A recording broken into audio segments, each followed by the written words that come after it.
Shawne, should we just jump into it? Just talk about it already? Jim Harbaugh with the Chargers. Yeah. How do you feel about it? Oh, you want to talk about that little thing that's going on over there? I think he had something to do with it, too. I was going to say, he said he was going to barricade. Yeah. He was going to barricade and not let him leave the building. This is the thing. I think that this is a win on both sides for the Chargers and Jim Harbaugh, right? I mean, I know that people saying, "Hey, Chargers won," and which they did. They got a great coach who got a history of turning things around relatively quickly. So the Chargers definitely did win, but also Jim Harbaugh, he won. Yeah, because he was already looking and has talked about a few different times of getting back to the NFL, playing, coaching on that level again. Also talking about his his love and what he thought of Justin Herbert. Right, he's been talking about that for a while publicly. And how many times do you get a coach that comes from college, right, just making a move, to jump to the NFL, that has a franchise quarterback already? It has a wide receiver like Keenan Allen, Derwin James, Bosa, like Khalil Mack. Right, and it's just Mike Williams when he comes back healthy. It just doesn't happen. So I think that at the end of the day, this is a match made in heaven for both sides. I think that both sides won. Yeah.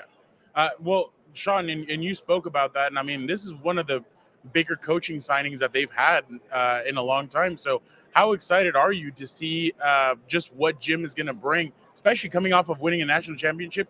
And then I wrote about this, and I said, the thing about this is you have an owner who he says he's starving for a championship. You have Jim who he's a little bit on a redemption road. I mean, he lost to his brother a couple of years ago in the Super Bowl. And then you have a quarterback who, I mean, I don't know why he gets all the hate that he does, but a quarterback that wants to win and wants to take his team to the next level. I think it's a perfect marriage, like you said. It is, man, for a lot of different reasons. And two, Jim Harbaugh's history is turning around organizations and programs immediately. And I mean, in the blink of an eye, like he does that quick. But how many times do you get a chance to come in and turn things around with this level of talent? Yeah. Because the teams he turned around before didn't have it. Yeah. They didn't have a star quarterback. Like they didn't have the intangible. So yeah, I'm not we're going to the Super Bowl excited, right? I'm not that, but I am excited because there's a newfound energy back in the fan base that's been missing the last couple of years. That part is 100% happening. You look at the Chargers social media team is great over. They got they got the best social media in the NFL. So they're eating that up with Jim Harbaugh. But two, it establishes a faith back in the organization and the fans again, right? Because I think the Chargers did a great job, man, at bringing a lot of those fans up from San Diego and then reestablishing the fan base in L.A. But also, too, if you're not winning games and you got a coach there that's not really suited for that position, you can lose the fan base.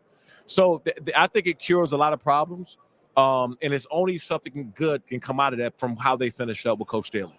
Shawne, people always talk about the partnership with Justin Herbert and Jim Harbaugh, but how about defensively, the physical game, the discipline, just, being tough, gritty defense. I feel like the Chargers haven't had that, but they have so many great players, like obviously Derwin James, you got Bosa and Mack. We'll see what happens with their future with the cap space and all that. But from that point of view, on the defensive side, that being your specialty, how do you feel what Jim Harbaugh will do there? I think that Jim Harbaugh gives them an identity that they've been missing. One thing I've seen, I was at every home game. I was at every home game. When you go to the games, you like, which team going to show up?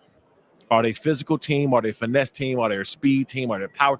Like you didn't know what type of team they was. So I think automatically an identity gets established at the head coach position. It ultimately is going to trickle down into the locker room. And we've seen it more so than ever with Dan Campbell and what he's done for that team.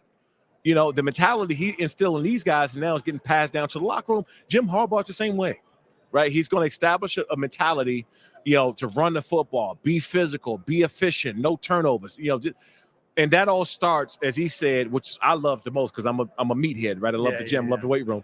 That this starts today by going in the weight room, going in the off-season workouts, and competing. Yeah, because it starts there. Don't talk about Super Bowls. Don't talk about playoffs. Let's go get this work today. That's what he's established.